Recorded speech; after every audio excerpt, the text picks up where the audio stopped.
I went to a meeting. It was a nice Christmas meeting last night. It's at the Mormon Temple. Sorry, they don't call themselves Mormon. I'm going to say it though because it's the only thing we recognise them by. But the Church of Latter-day Saints. A couple there I met. He was in his suit. I suppose you'd say an older man, but I'm so old I think of them as younger, you know. 5 children. And the 5th was adopted. But it was family. You know, the dad, well anyway, the mum and dad fell into great difficulty, and this couple rescued their niece, I suppose. And just lovely, and I'm spontaneous in this sort of thing, as if I'm a dearest friend. Well, I am, of course. And I just said something equivalent, lovely couple, you know, lovely. Well done, mate. Something very casual, very literal, very spontaneous from my heart. And I asked how they met, and that was lovely. And they met, of course, at a Mormon meeting.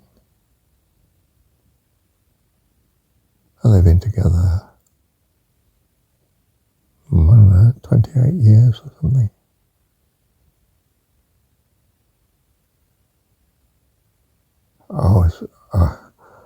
I gave them a contrast of the havoc of my life.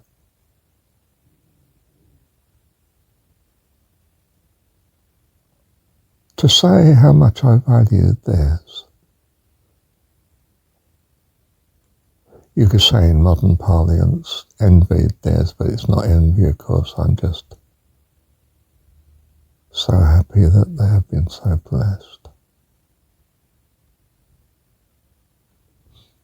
And I gave him a card at the end, you know, so it was saying, you know, follow me on YouTube, have a look at it. You won't like my theology, but try and look through that. And I suppose I'm saying, just as I do, because I don't like the theology of many other people, but I know their spirituality. I'm so, it sounds artificial, but I'm so privileged to have met them. So blessed to know that they exist in the world. How wonderful. And yet if you checked out our theological views, well, they're as different as chalk and cheese. But if you check our values, you find we just love each other. I felt this, and I know they both felt the same. In their way, of course. And they would be troubled at heart because in some sense I am right as they are in their values. And I mean right, I do mean right, from our points of view, you see. But I wouldn't be right with God as they see it, because my theology is different. And yet somehow, because my values are so like theirs, they feel I must be. I know, just as I feel they are. Religion has made things torturous for us. It's somehow clouded the issue of what truly counts. Our love, our integrity, our earnestness, our values.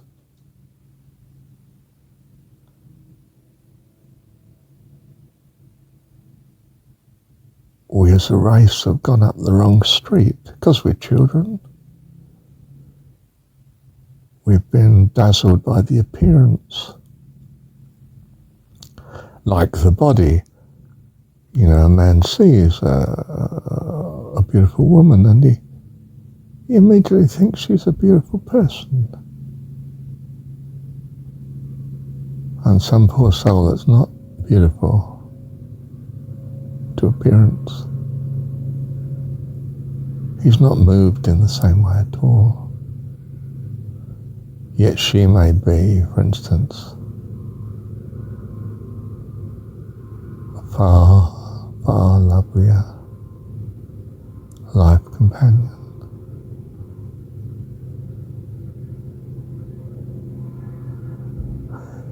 Give me your sight, Father. Oh, I don't ask for it. I know I'm a child and I'm not ready for it. I need this lesson that you rescue me in.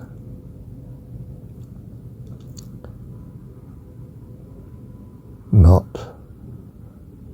the imagination that I'm so easily led by, or rather the appearances I'm so led by. My soul longs for you, Father.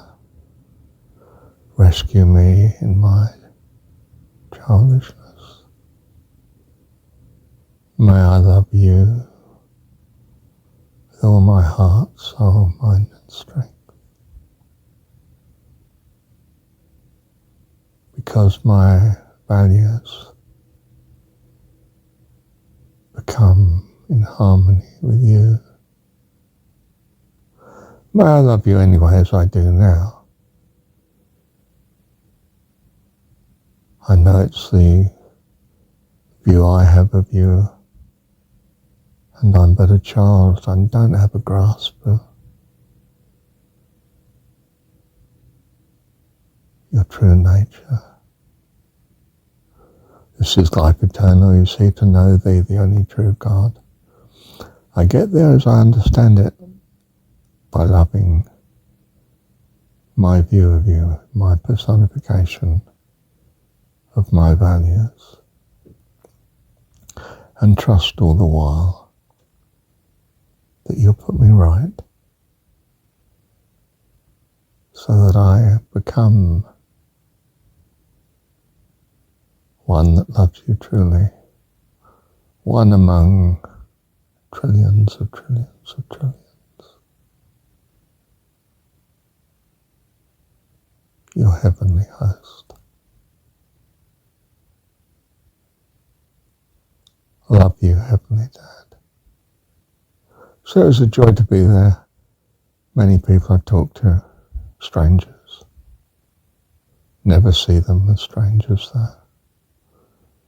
Each person I come close to,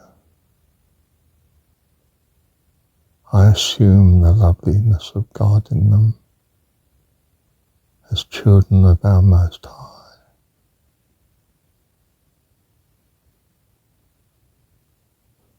Love you, Dad.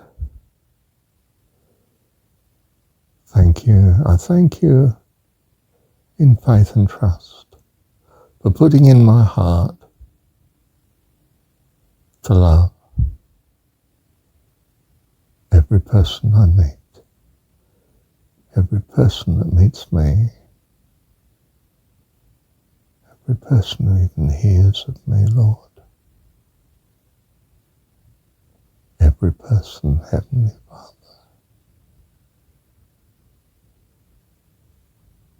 For the love of you is in me by your grace and kindness, and I'm so rescued by such, Lord. For you do a greater thing in me than through me by your grace and goodness. Love you, Heavenly Dad. Love you, love you, love you. So I had a lovely evening. Oh, I can't stand listening to choirs, as you know, but I loved it.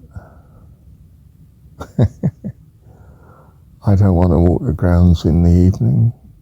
I want the sunshine or the beautifulness of spring. But I did it and I enjoyed it. And it's a lovely campus, the cathedral grounds.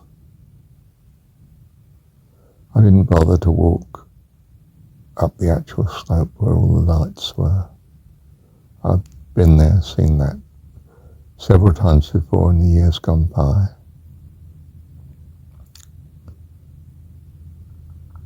That wasn't what lifted me.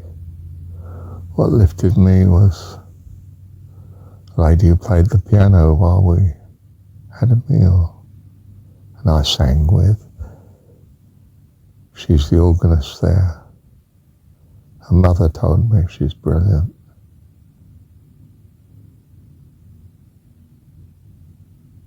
I looked after her mum while she was listening to her daughter,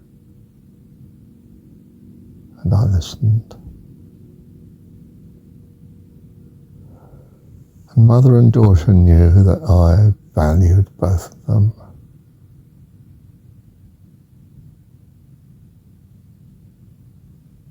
And they were blessed by meeting me because God was apparent in me, in my care of them.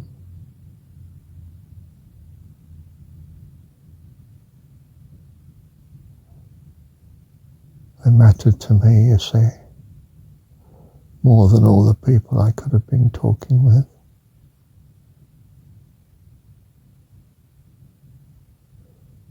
That's not quite true, actually. I value everyone there, but these were so appreciative of me. I was so blessed by it. Made the time utterly worthwhile.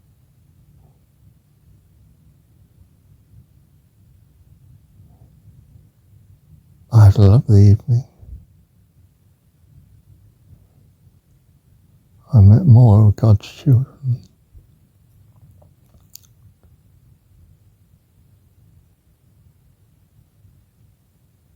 I become alive in such a social situation. I'm walking in paradise, meeting God's children, blessing them, yes, but being blessed as I do so. It's joy upon joy upon joy. I feel the presence of God in the moment. Love you, Heavenly Dad, so love you. I know it's your doing, and I'm so glad. So glad, Father. Love you. Thank you, Dad. Well, I went to bed about 10. It's 1:35 now. No, 1:25. And I've awoken. I'm full of energy and life.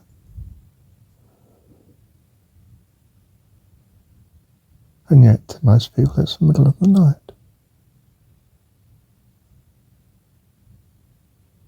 You see, I'm dynamized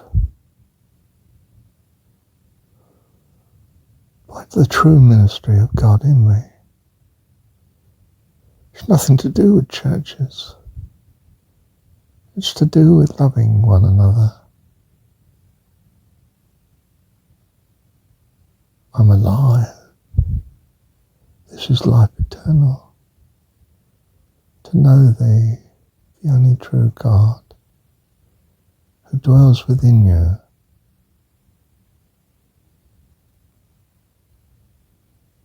who, I was going to say throbs, races through one's veins, through one's whole being, and reaches out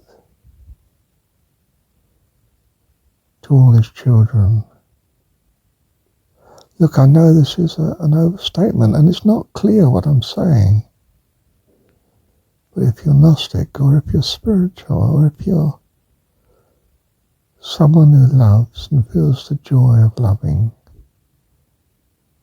well, you'll know what I mean. It's just that I've no way of expressing it. But I'm flying now, and I'm awake as if I'd had 8 hours sleep, and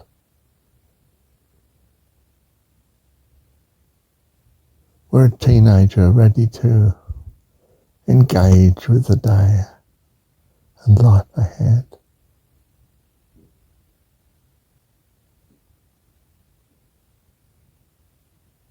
It's as if actually I've entered the fullness of heavenly life already. Kingdom of heaven was at hand. I took it. He dwells in me. Joy of the Lord is my strength, and I'm filled with the joy of loving him and all that he loves. I'm filled with the joy of his presence, the loveliness of his presence in me, in his creation. I am his loving kindness by his grace and goodness. I feel it surging through my being. It spontaneously hugs and embraces others, strangers. I don't mean necessarily physically. You know what I mean, don't you? I'm swept up in an absolute ease of communication and what the world would see as reckless. To me, it's just fitting in the goodness of God, present with us. Love you, Heavenly Dad. Love you.